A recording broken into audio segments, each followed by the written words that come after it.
کہا کہ اے موسیٰ کیا آپ سے بڑا کوئی عالم ہے؟ موسیٰ علیہ السلام نے کہا نہیں، مجھ سے بڑا کوئی عالم نہیں، اس وقت دنیا میں سب سے بڑا عالم میں ہوں۔ اور حقیقت میں موسیٰ علیہ السلام سب سے بڑے عالم تھے، مگر اللہ تعالیٰ کو موسیٰ کی یہ بات پسند نہیں آئی۔ یہ عالم کی شان نہیں ہے کہ سب سے بڑا اپنے آپ کو سمجھے۔ موسیٰ علیہ السلام کا یہ جملہ اللہ کو پسند نہیں آیا۔ اللہ نے کہا اے موسیٰ، ہمارا ایک بندہ ہے، اس کے پاس تم جاؤ، اس کے پاس وہ علم ہے جو تمہارے پاس نہیں۔ موسیٰ علیہ السلام نے کہا اچھا، اس کے پاس وہ علم ہے جو میرے پاس نہیں، ٹھیک ہے میں جاتا ہوں اس کے پاس، سیکھتا ہوں اس سے۔ کہاں ملے گا وہ؟ اللہ نے کہا وہ تمہیں ملے گا مجمع البحرین پر، جہاں دونوں دریا آپس میں ملتے ہیں، وہاں چلے جاؤ، وہاں تمہیں وہ آدمی ملے گا۔ چنانچہ حضرت موسیٰ علیہ السلام نے اپنے ساتھی حضرت یوشع ابن نون کو لیا اور پہنچے وہاں پر۔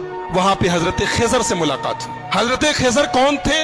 صحیح بات یہ ہے کہ یہ اللہ کے نبی تھے، اور اللہ تعالیٰ نے ان کو ایک مخصوص علم دیا تھا کہ جب کوئی انسیڈنٹ ہوتا تھا، کوئی واقعہ ہوتا تھا، تو اس واقعے کے پیچھے کیا ہونے والا ہے، اس کا انجام کیا ہونے والا ہے، وہ بھی اللہ ان کو بتا دیتا تھا۔ تو جب حضرت موسیٰ پہنچے ان کے پاس تو بڑے ادب سے کہا کہ حضرت میں آپ کے پاس آیا ہوں، آپ سے کچھ سیکھنا چاہتا ہوں، کہ آپ مجھے اجازت دیتے ہیں میں آپ کے ساتھ تھوڑا وقت گزار سکتا ہوں؟ حضرت خضر نے کہا کہ دیکھو میرے ساتھ تم وقت گزار نہیں پاؤ گے، اس لیے کہ میں بہت سا کام ایسا کروں گا جو تمہیں سمجھ میں نہیں آئے گا، اور تمہیں سمجھ میں نہیں آئے گا تم پوچھو گے، تم برداشت نہیں کرو گے، پوچھو گے، اور میرے ساتھ تم کوئی بات پوچھو گے تو میں تمہیں اپنے ساتھ رکھ نہیں سکتا۔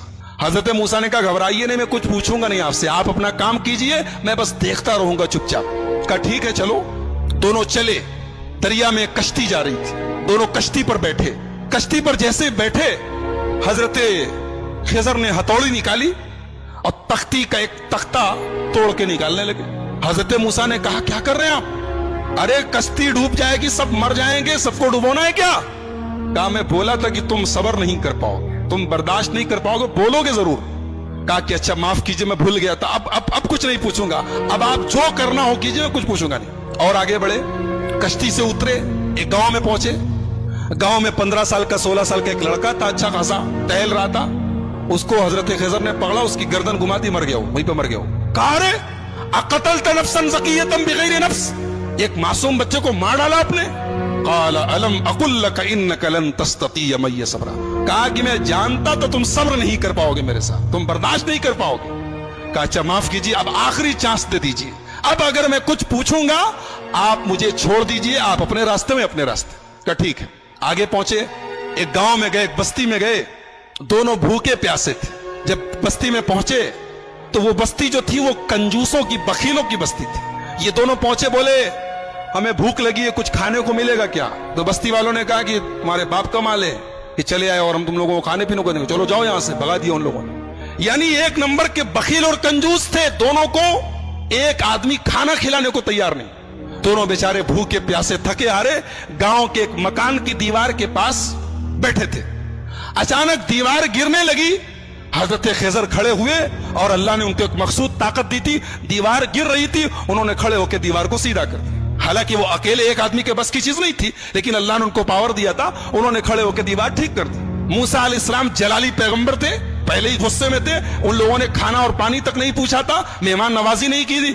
کہا کہ آپ بڑے خیر خواہ بنتے ہیں، بڑے دریا دل بنتے ہیں، ان لوگوں نے پانی تک نہیں پوچھا اور آپ چلے، ان کی دیوار گر رہی تھی، آپ کو ٹھیک کرنے کی کیا ضرورت تھی؟ آپ پہلے پیسہ لے لیتے، کچھ معاوضہ طے کر لیتے۔